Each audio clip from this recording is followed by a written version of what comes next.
Welcome to the Work Study and Internship Program Orientation webinar presented by the University of Houston Downtown Center for Community Engagement and Service Learning.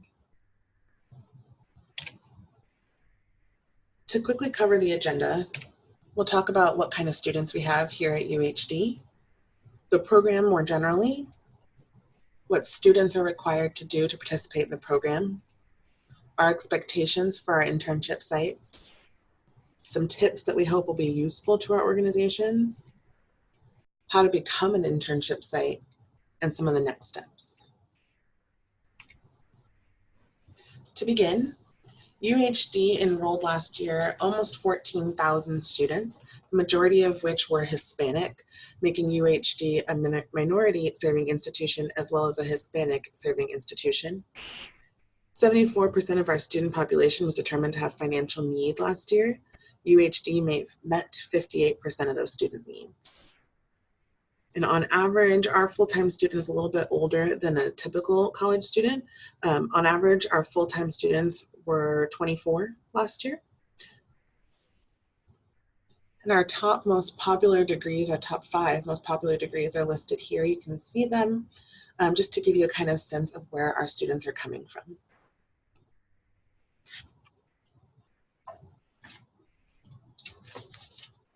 So the Community Work Study and Internship Program is born out of the Federal College Work Study Program, which is run through the Office of Financial Aid here at UHD. The Center for Community Engagement and Service Learning, or CCESL, runs the off-campus portion, which is the community part. So though it runs through our office, all student money is coming from the Office of Financial Aid through the Federal College Work Study Program. So this program serves multiple purposes for the university. So first, it provides temporary employment for the students, which is ultimately sort of the crux of the entire program. It provides part-time employment for students so that hopefully we can help them financially and they're able to focus academically here at the university. A lot of our students are also required to complete an internship as part of their graduation plan. Traditionally, that's imposed some type of burden on a lot of our students to have to intern and try to work and try to go to school. And so in order to try to merge some of those issues into one solution, we are offering internships through the work study program so that students can fulfill both that academic requirement and a financial need in order to ultimately achieve their academic goals. And then finally, of course, we want to be sure that we are not just toiling away out in the community and that we're actually meeting needs that the community has. So through our community partners, we're hoping to help meet some of the needs that you have unfulfilled through the students that we're able to send out to your organization.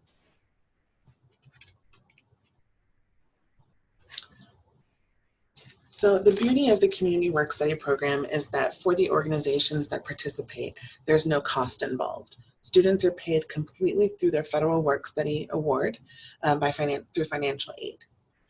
So that's the good news. With that money comes along some stipulations. Students are to work 10 to 19 and a half hours per week.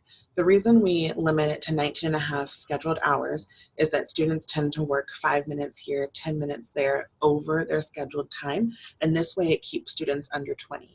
Under no circumstances should students be working more than 20 hours per week.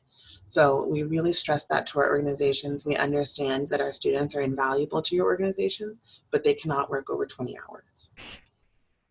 Students who are participating in the off-campus work study program for the first time at UHD are paid $10 an hour to participate in the program. The second year is $10.50 and the third year is $11 per hour. Those are both contingent upon positive reviews from the organizations, but we anticipate that that would be the pay scale through 3 years. If a student stays on for a 4th year, it would remain at $11 per hour. The maximum amount that students can make per semester is $2,500. This money is awarded to students based on financial need. So no student will have more than $2,500, but several students may be awarded fewer funds. So in that case, students need to be aware or all students actually need to be aware at all times of how much their financial aid award is, and you can work with your supervisors to ensure that you don't go over that amount during a semester. One of the biggest differences between last year and this year is the difference between having work-study jobs and internships.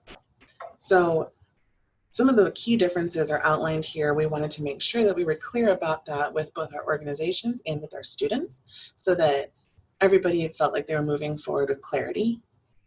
The purpose of a job, typically a work-study job, is to fulfill a role that meets the company's needs. So typically we're looking at strictly the needs of that organization.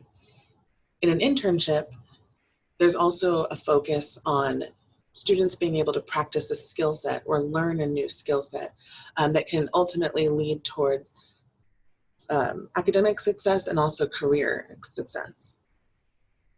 Typically in a job, supervisors focus on results and not on process. And that's a big piece of this difference between jobs and internships, is that we really look to the supervisors of interns to provide constant evaluation and feedback and to help facilitate that learning process so that students are truly getting the most out of the experience during the process. And relatedly, interns are also asked to have ongoing contemplation of their learning objectives. So they're constantly thinking about what it is that they're learning, digesting that information, and using it to move forward and to grow. CCESL is helping to facilitate that process by providing guided discussion every week throughout to our interns, but we also hope that our organizations will jump on that bandwagon and participate in that ongoing contemplation and help guide our students in that way. We also include work-study tutors as part of the internship process. So tutors, we have a definition that we use from the federal government for work-study, which is that a reading tutor is for preschool through elementary age children. A math tutor is for elementary through 9th grade students, or a student that performs family literacy activities. So if your job description for your intern includes any of these things, then we would classify them as a tutor. And that's to be able to keep them into federal compliance so that the organizations participating in the community work study program don't have to pay their interns any portion of their wages. All of that money comes from the work study. So in order to stay in compliance with that, some of the students have to be involved in these tutoring activities. Ultimately, the overarching goal of any program here at the university is that it complements and reinforces the educational programs and goals of our students. So ultimately, the goal is to make sure that this internship is a stepping stone to our students' future. So we really encourage our organizations to keep that in mind as you are creating your position descriptions and as the student goes through the internship. The dates for work study for the 2018-2019 year are September 4th through September 5th. And for the spring semester, January 6th through May 4th.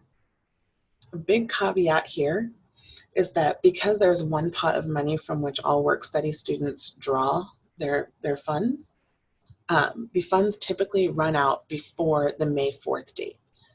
Usually sometime in April, but we can't guarantee what that date will be. We will give as much warning as we are able to the organizations to let them know when the student's last day of work will be. But that is just a circumstance that exists, and we like to make sure that our organizations really understand that heading into especially the spring semester. So student requirements, this is sort of an FYI for our organizations so that you know what our students are involved with. Students are required to attend orientation. There'll be orientation for work study internships held during the first week of the semester, and then periodically throughout the semester as needed. Students are also required to submit a weekly timesheet and a weekly discussion post. Those will be run through an online platform provided by our center. Students will all have access to it. The timesheets, they will need some involvement from the organization because somebody needs to be designated to sign those timesheets, but otherwise it's the student's responsibility to complete these tasks every week. At the end of the internship, students will be asked to complete an end of internship exit survey. That helps us ensure both that the programming works well for students, but also that they've had a good experience and that they feel like they're growing out of the experience. Helps us reevaluate our programming and become better. Along that same vein, they're also asked to submit a final reflection assignment at the end of the semester to demonstrate that learning. And that way we can assess our program generally and figure out what ways we might need to provide more guidance to either the students or the organizations that house them throughout the school year. We also do have expectations for our internship sites. Those expectations include training the students and providing consistent feedback.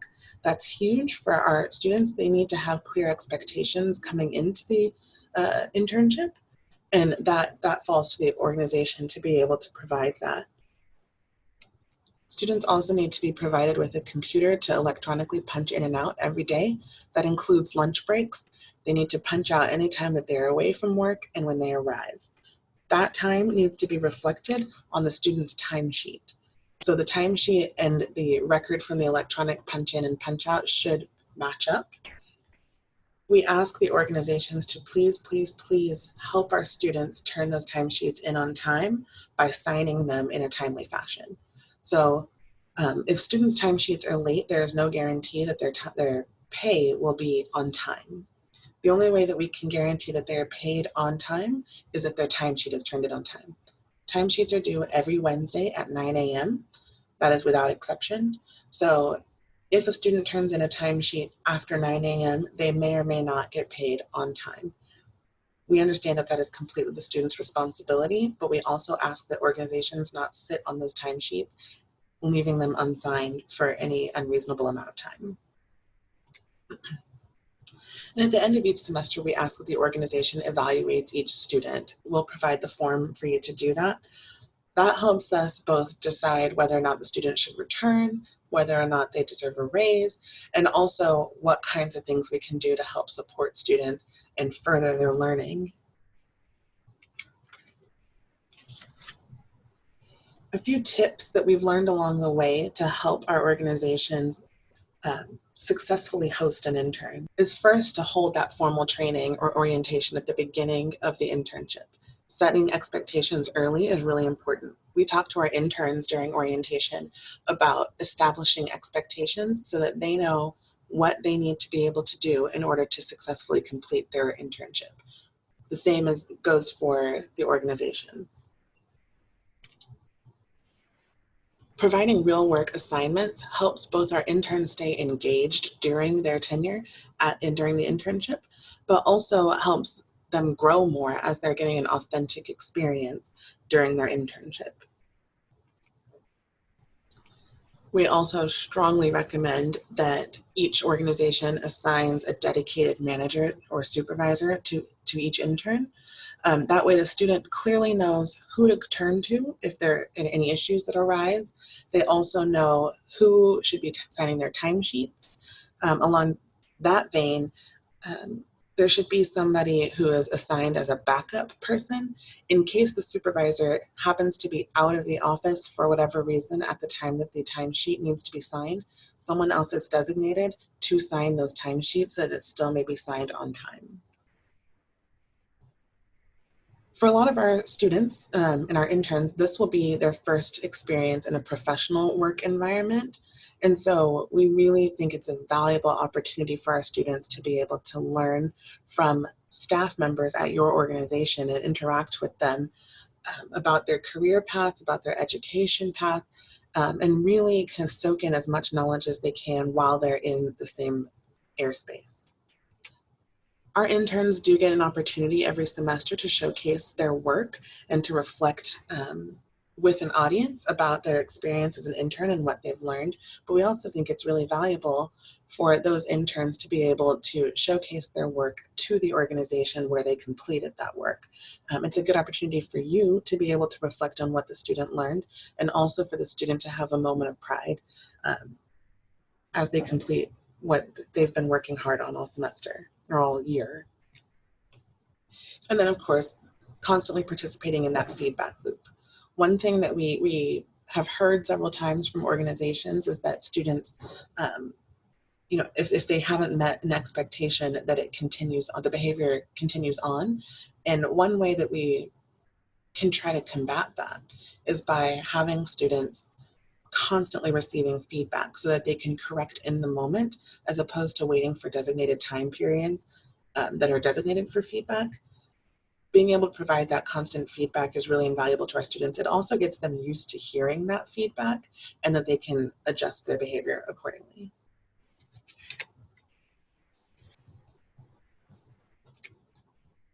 Finally, becoming a work-study internship site. So all organizations will need a work-study agreement on file with the CCESL before a student can begin working or interning with that organization.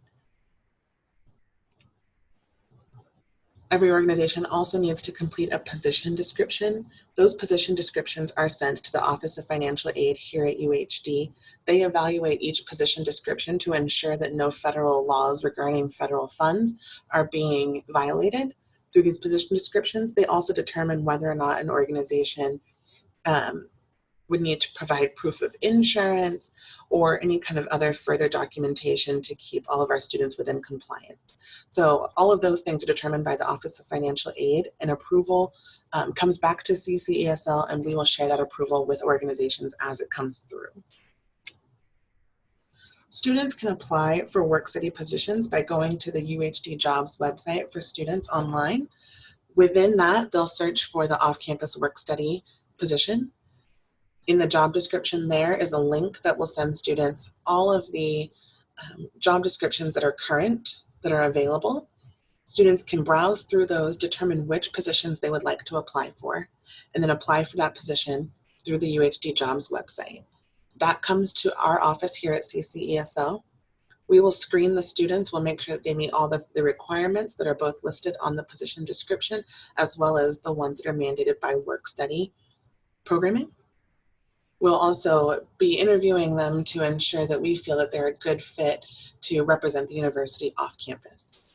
If a student passes that screening, then we will contact the organization that the student would like to intern with and set up an interview, a one-on-one interview between the organization and the student. Ultimately, the organization has the final say in determining whether or not a student will end up being placed at their organization.